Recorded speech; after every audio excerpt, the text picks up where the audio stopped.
What's going on, everyone? Welcome to another episode of 100 Yards Football Sports Talk Radio. I'll be your host and producer for today's show, Logan Landers. And joining me to talk about the Vols, our Tennessee Volunteers weekly recap, is the man himself, Mr. Joey Klingscale, former Vol himself. Joey, how you doing this afternoon? I'm great. I'm especially after the Vols win in overtime this past weekend, so I feel really good about the team.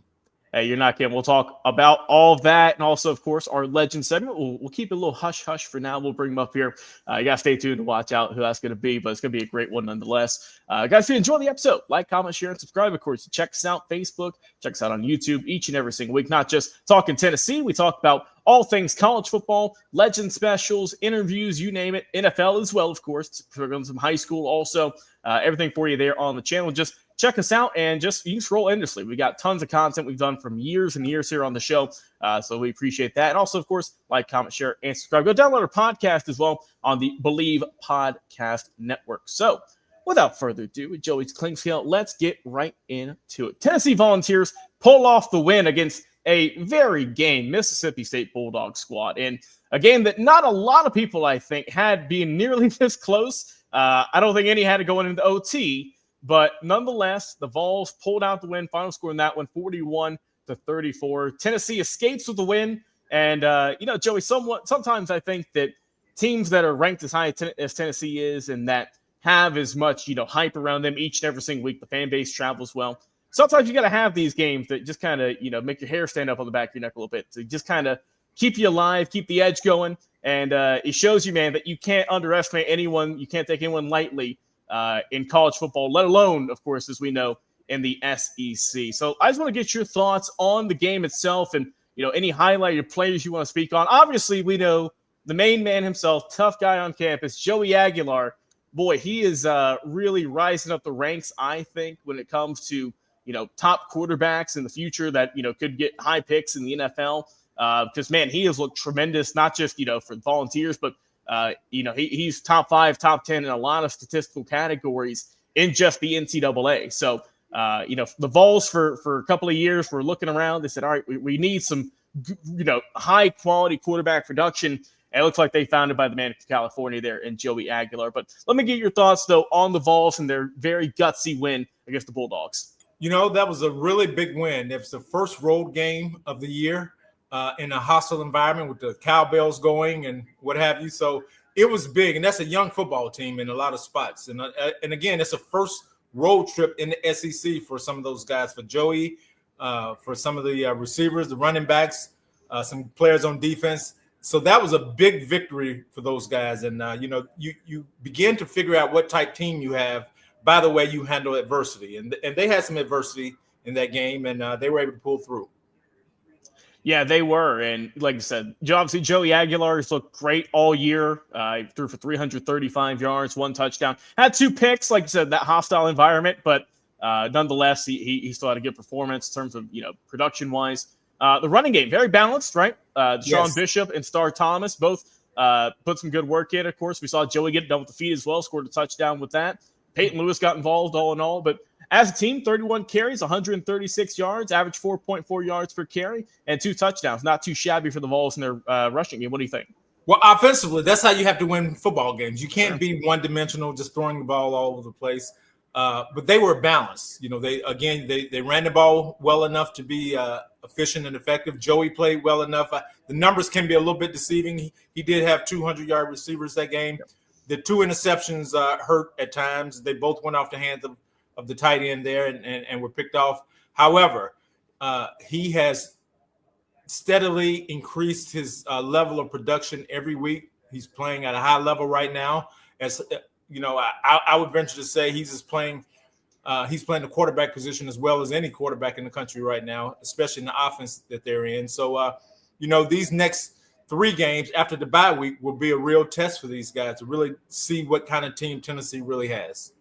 Yeah, no doubt about that. And like you said, you brought it up here, brings us to our next point, 200-yard receivers. First one, Chris Braswell. The second, what a performance he had, 6 grabs for 105, averaged 17.5 yards per catch. You say, okay, that's normally a top performance, but Lilburn, Georgia native Mike Matthews said, not today. 6 catches for him, 118 yards, and didn't get in the end zone. So Chris will have that over in the locker room. But man, those guys were just catching everything. They were like vacuums in the hands, right? They were getting everything thrown to them.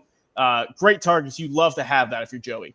It was a fun day offensively. They were able to spread the ball around. The running backs got in the mix. The tight end had 4 catches. You had a couple of receivers that had over 100 yards. So it was a productive day offensively. Defensively, we still have to get things in order. Now, the defense made a big play, and they've made some big plays and stretches, but consistently, it's hard to give up on average 28.4 points a game and be successful. So that has to change from a defense perspective. You can't give up that many points, especially in the SEC, and always come away with a victory.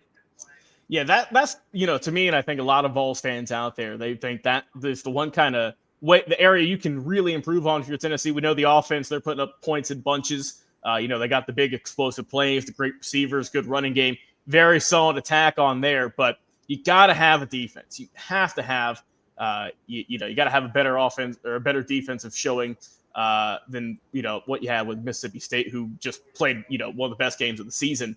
And if they won that game, a lot of people forget they would have been 5-0. Correct. For the Bulldogs. So, I mean, that shows you just how stacked the SEC is. But with Tennessee, like I said, normally if you overall as a team, if you get 5 sacks, get interception, you get 11 tackles for loss, normally that's a pretty easy day for you on defense, and you can call it a day there and walk away with the win. But and they did, but it wasn't as dominant though as we thought. But what's kind of a area of improvement you want to see more so with Tennessee? Is it D-line, linebacking core, corners, safeties? What do you think is kind of the main, if you had a red marker, what would you circle on your paper? Well, I would really, if I had to point out one position, I would say in the secondary. I think we have to be better in the secondary. We have to be better tacklers at the time. Now, we had a corner and a safety make a really good play, and hopefully we'll get our all-conference corner back after the bye week. Mm-hmm. But we have to be better there. And even schematically, I think we have to be better with the way we use our secondary and in coverage. You can't play the same type defense with some of the young guys that you might play with veteran guys, because they just haven't seen it, and they tend to get in trouble, and their eyes get in trouble at times in the secondary. But if I could say one area of improvement, that would be it in the secondary. Now, the linebacker play has been up and down. However, our linebacker, Arian Carter, was SEC Defensive Player of the Week this week. I mean, he played an outstanding game versus Mississippi State. And if we could just get that to continue, I think we'll be in good shape. Defensively, we have the tools to do it. We have the personnel to do it. We just have to figure out how to play at a consistently high level. And it's hard in the SEC, again, but you can't give up 28.4 points per game on average and expect to win a whole lot of football games. So your offense has to be really potent, which we are right now, but that may not always be the case. Yeah, that's just, how the cookie crumbles sometimes, is that, the offense puts up 41, great, but your defense gives up 34. You pull away with the win, though, nonetheless, and Tennessee still, looks solid, like they've said, all year for the most part. And they defeated game Mississippi State team. Just want to highlight a couple players on their side just for their great performance. Fluff Bothwell, ain't nothing soft about him. 23 carries, 134 yards, 2 touchdowns. Tennessee, like I said, Arian Carter had 17 tackles. So he was, Bothwell was getting on. He was doing everything he could to get away from the Vols defense. Absolutely. I mean, you can't give up explosive plays from a defensive perspective. And, when a team runs the ball for 130 yards, that tells you that they're probably winning the line of scrimmage. And that's where the game is won, on the offensive and defensive line. The team that controls the line of scrimmage usually controls the game. So they were able. They had one player to rush for over 100 yards. In Tennessee, they had 4 guys combined to do that. But Mississippi State has a really good football team, especially at home. Yeah, and like so, they were doing good as well. Blake Shapen, 18 and 29, 1 touchdown, 1 INT, 180 yards. maybe could have liked a little bit more production on that side, but I think, when your running game is clicking like they were when they ran for close to 200 yards as a team, he kept them competitive. It's just that, obviously we talk about the Vols and their defense, but obviously we know Mississippi State and their defense obviously didn't do them any favors as well. Top guy was Brandon Jennings in terms of tackles. He had 10 in total. And they got to the quarterback twice, had 2 sacks on the day with Zachary Tillman and DJ Reed getting on the action. They had 4 tackles for loss and 5 pass defended. And of course, we mentioned 2 INTs. Both of those returned for around 20 some odd yards. So, they had some bright points overall, but just couldn't hold on overall. If you're Mississippi State, just the passing attack, and also like the running game pieced together here and there. I think they got winded is what it was. I think that it was just hard for them to keep up with that kind of just the pressure, the onslaught that Aguilar and the offense of Tennessee gives you. Yes, Tennessee's offense continues to put pressure on the other team's defense, which is impressive. That's the way to attack, to be an attacking football team. Now, we were benefited because, hey, we had a pick 6 by a corner, and we also had a sack, fumble recovery for a touchdown, 41-yard touchdown toward the end of the game. So all those things aided Tennessee in scoring, which we needed at the end, else we never would have got to overtime. However, offensively, I think we're in a good place with where we are. Obviously, I think our offense, despite being a little different, is better than it was last year. We're able to score more points. I think our offensive line is better than it was last year. I think our receiver core has a lot more depth than it was last year. And although we had a real stud at running back last year, I think the combination of guys we use this year running back is a better group of running backs than we had last year. So offensively, I think we're in a position to continue to do really good things, but it all starts with the quarterback. Yeah, I think if you're a Tennessee alum, just a Vols fan, if you didn't even attend the school, it's all right. You can breathe with a sigh of relief now. The week's over.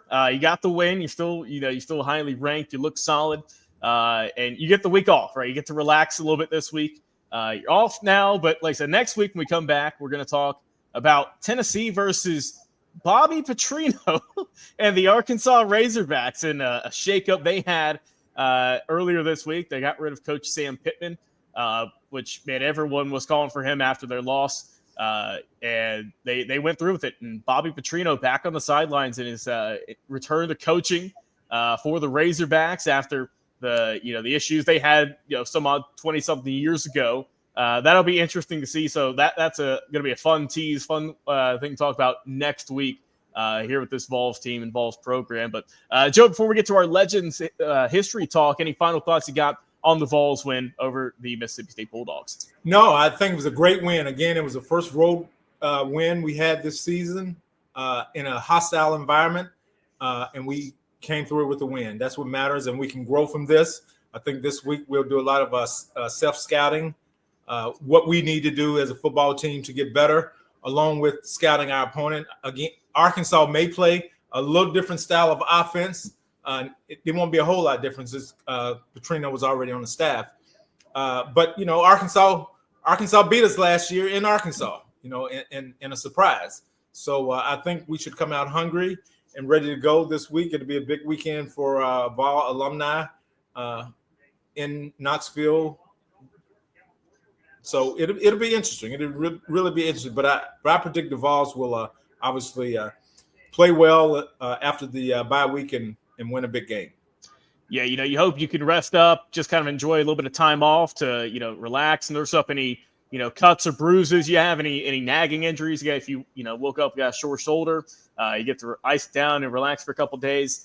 So it's, it's nice for them to take a little bit of time to unwind, but also, nice to relax, but you still got to lock in against a tough SEC opponent in Arkansas they got a lot to prove now. They got a point to prove. It's not just, all right, let's see what happens here. They are, if Coach Petrino, he's getting those guys fired up as soon as he, dotted his T's or, he crossed his T's, dotted his I's on the paper to make him head coach once again.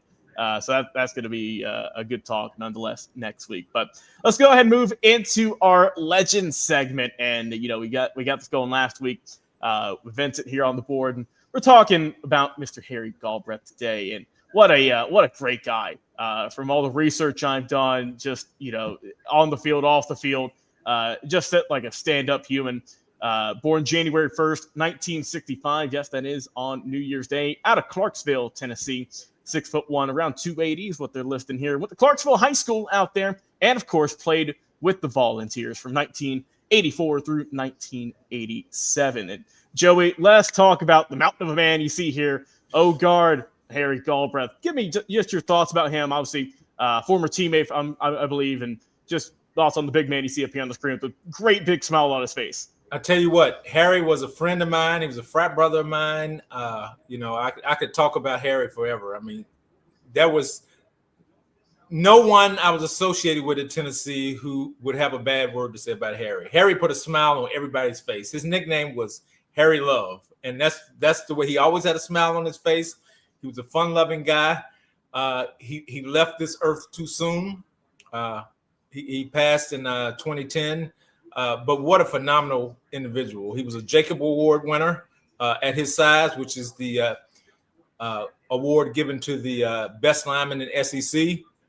His senior year, he was a first-team All-SEC and first-team All-American. He was 6'1", played between 280, 295. But you're talking about powerful, strong, technique sound. Johnny Majors was quoted as saying that Harry Galbraith was the best offensive lineman he ever coached, and that's something special. And Harry played 9 years in the NFL with Miami and Green Bay, and my team, the Jets. We signed him toward the end of his career. He played a year or so with us. But Harry, again, an amazing individual. Really strong, physically strong. He was a wrestler in high school, and any offensive lineman that wrestles in high school, they understand leverage. They understand how to get low, be combative with their hands. And Harry had huge hands. He was extremely strong, extremely smart at the guard position, but he was tough as nails. It would be hard to find someone tougher than Harry Galbraith. Yeah, and like you said, and Harry was like I said, Harry Love, great nickname. Did great work, on the field with Tennessee. Played in every game there, 4-year career, 3-year starter. Like I said, if you get that kind of praise from Johnny Majors, man, I think you made an imprint on not just that team that of that year, but in the history of the storied school and whatnot. And like I say, he won some awards, first team All SEC. Jacobs Award as well, which is what every lineman dreams of, is taking that trophy home, shining it up, and putting it on the mantle. And like I said, was drafted in the league, played with Miami, played with Green Bay, and finished out in New York with the Jets in '96. So, I mean, had a good career, right? Played 141 games in the league, 131 started. And at one point, I saw this little tidbit here. At one point in the NFL, for 24 hours, he was the highest paid offensive lineman in league history. Signed a 3-year deal for $4.6 million back in March of 1993. So, a nice little trivia question there. Tells you how times have changed. Oh, I tell you how times have changed. But Harry was also in 1991 voted onto the Vols 100-year team, all-time team, 100-year all-time team. So that tells you what kind of player he was through the historic value of University of Tennessee football. Just an amazing player, an amazing human being, very, very fun-loving, and he's missed. Yeah, and I see here, and Joey, obviously you can speak to this a little bit more, playing with him and just talking with him. He graduated in 1988, degree in human services, and I also see that he did some work off the field as well, helping out with the National Incarcerated Parents and Families Network, which is a nonprofit providing support and education for families of incarcerated parents. So it just seems like, just from what I've read, but obviously you have the more firsthand experience that, he was obviously doing some great work in, the locker room with you guys and on the field, but is also doing some tremendous work off the field as well, helping out, kids and families. Such a great human. He really was. He was, like I said, his spirit still lives on today through a lot of his teammates. And again, there aren't many people who could say a negative word about Harry. He was a fun-loving guy, and he's missed. Yeah, and just a few other tidbits I've seen about him here. Earlier this year at his alma mater, Clarksville High School, they have a memory rock in honor of Harry. And it says players, they go out. It's kind of like at Clemson, right? They go and rub the rock, or they go out and for good luck is tradition. And also they have the Galbraith Award for their best lineman on the team out there in Clarksville. So just some neat ways to honor him here. I also see here that Phil Stewart and also Reggie Cobb started the Harry Love Camp for Camp 76 for youth around the area. So once again, just continuing the legacy, which is always important. And as everyone gets older and older as years go by and by.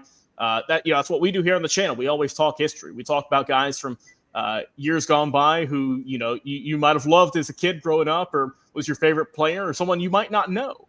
But that's what we're here to do. We're here to just kind of shine some light on not just, of course, what they do on the field, but like guys here with Harry Galbraith who do great work off the field as well, help out kids, help out families. It just, like I said, overall, just a tremendous human being, and like I said, just taken way too soon, age 45, passed away in 2010. Unfortunate there, but man, in those years, he made a tremendous impact, not just on himself, but obviously with Joey here, former teammates, friends, family. Just like I said, always Harry Love always had the big grin on his face, grin smile, and showing us pearly whites there. So yep, he touched a lot of people in a positive way. No doubt about that. And that has been our legend today in Harry Galbraith. Glad we can talk about the big man out of Clarksville, Tennessee. Oh, Mr. Joey Clinkscale, always a pleasure talking to Tennessee Volunteers football with you here on the channel, 100 Yards Football. Once again, thank you so much for coming on today, sir. I've been your host and producer, Logan Landers. Guys, once again, if you like the video, like, follow, share, and subscribe on Facebook and YouTube. Also, go download the podcast, audio versions of all of our shows, Spotify, Apple Podcast, or wherever you enjoy listening to your shows. So until next week for our Tennessee Volunteers recap, I've been talking with the man himself, Joey Klinkgill. I've been Logan Landers. Enjoy your weekends, everyone. No Vols football this week, but go watch some highlights and keep the fever up. And we'll talk with you again next week on another Tennessee Vols weekly recap.